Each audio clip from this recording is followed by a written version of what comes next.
Здраво, ова е 377-то издание на Видеологија со Златко Ѓелевски, дигитален краток осврт за актуелни филмски остварувања, односно спонтана критичка анализа која е збир на први впечатоци илустрирани со подвижни слики.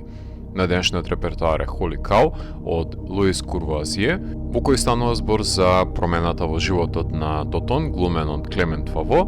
кој од безгрижниот тинеџерски живот, исполнет со пиење и танцување, треба да ја преземе одговорноста за грижењето за неговата 7-годишна сестра. Решението за финансиските проблеми го гледа во правењето на кашкавалот, кој ќе биде конкурентен за престижната парична награда, само што нема ниту млеко, ниту спретност да го направи. Злоупотребувајќи ја љубовната афекција кон Мари Лиза, глумена од Мајвен Бартелеми, го краде млекото од несината крава, додека не научи како се прави кашкавал, односно не биде фатен на дело во неговите намери.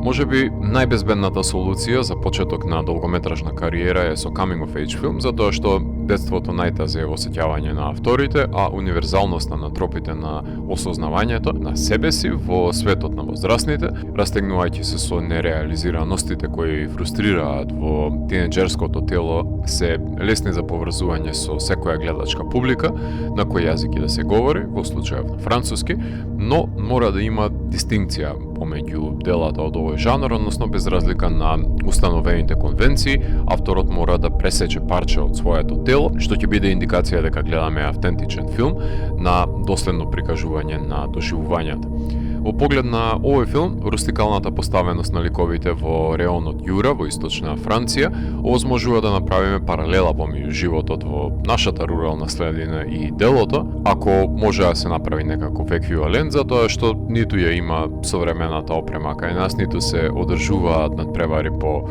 прескапи кашкавали, иако може да бидеме конкурентни на тоа поле.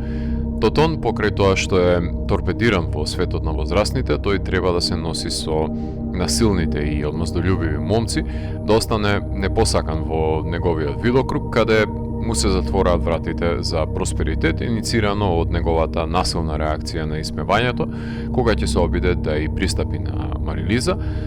ама сам против светот не може да победи, волекувајќи ги пријателите во неговите загубени борби и инвестиции во опрема која му е потребна, наместо да го следат сопствениот сон.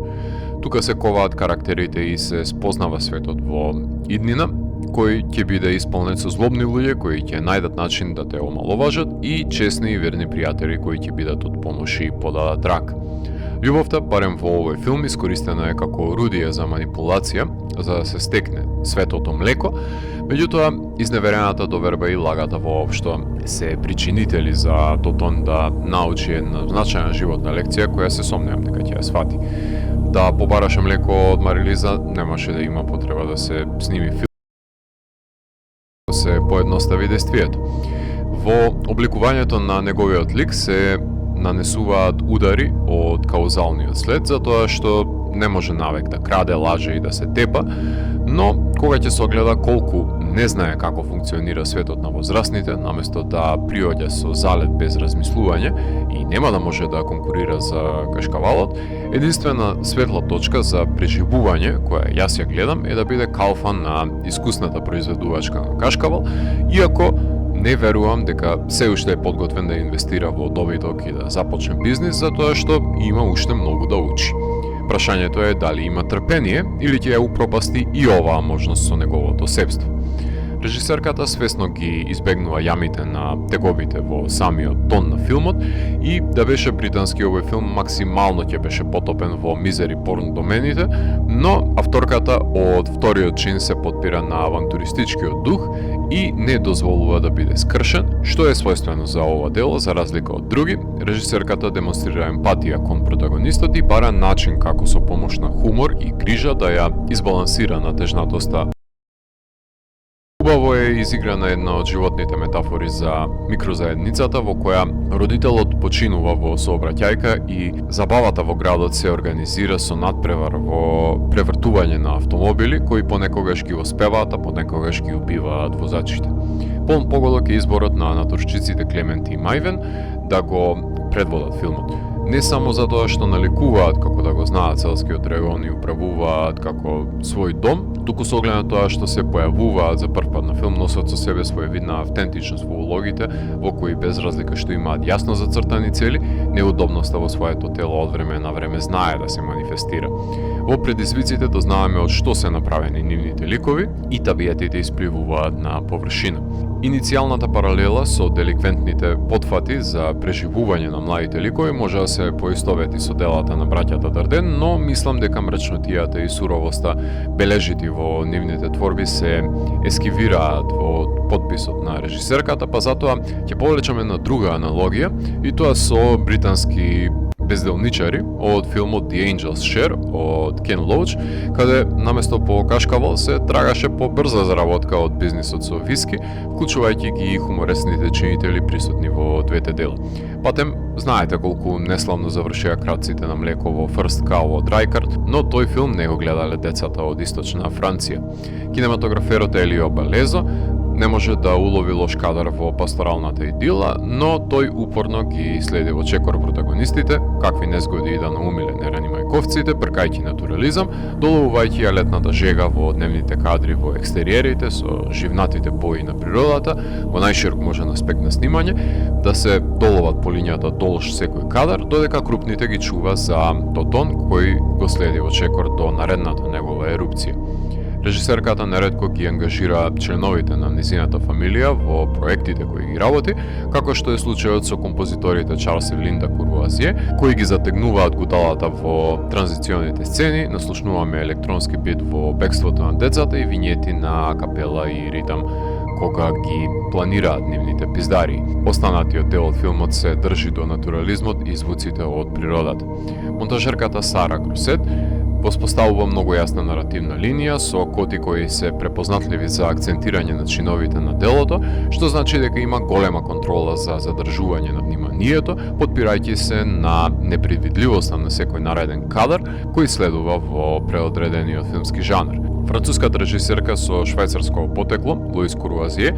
и во незините филмови е растргната помеѓу незината двојна националност, обидувајќи се да опфати сегменти и од животот во швајцарските кантони и во француските местности, со тоа што за време на студиите на престижната школа Синефабрик во Лион го режира краткиот игран филм Мано а Мано од 2018 година за повторното стекнување на довербата на парот циркуски акробати кои патуваат од град по град, во кои со смелите движење на камерата во хаосот кој се создава од зад кулисите, ги најде хероите да им се доближи во крупен план, филм кој беше награден на Канскиот филмски фестивал, отворајќи ја вратата за сите нејзини идни филмови да бидат прикажани во некоја од селекциите на фестивалот, што е енормна помош за деви режисерката. Така што раѓањето на љубовта во невообичаени места помеѓу уникатните ликови постепено станува нејзин тематски избор, а снимањето на рака белег со кој во чекор ги прати своите протагонисти во незгодите во кои се затекнати, пребродувајќи ги сите предизвици на патот до саканите. Во 2019 година го режираше краткиот комичен Ла Жаретиер, асистираше во серијата Виктор Иго, Enemy of the State, а во 2024 година го напиша сценариото на краткиот Чико од Енцо Лоренцо. Како ќе се издвои филмот од баграта на coming of age филмови е прашањето кое им го поставувам на сите, тие што деби остварувањата им се филмови за созревање, кои се формулаични, но и сродни, секој може да се поврзе со нивната потрага по љубов, осамостојување и зачекорување во светот на возрастните, но токму поради тоа што тактот е познат, треба секој автор да свири со сопствена мелодија, препознатлива за него, па затоа руралната средина и мотивациите на ликовите ја двојат режисерката од останатите, заедно со незиниот подобен заштитнички однос со ликовите, што можеби во одредена мера е и контрапродуктивно, затоа што во иднина нема да изискува да се присетите на филмот со млечните заби.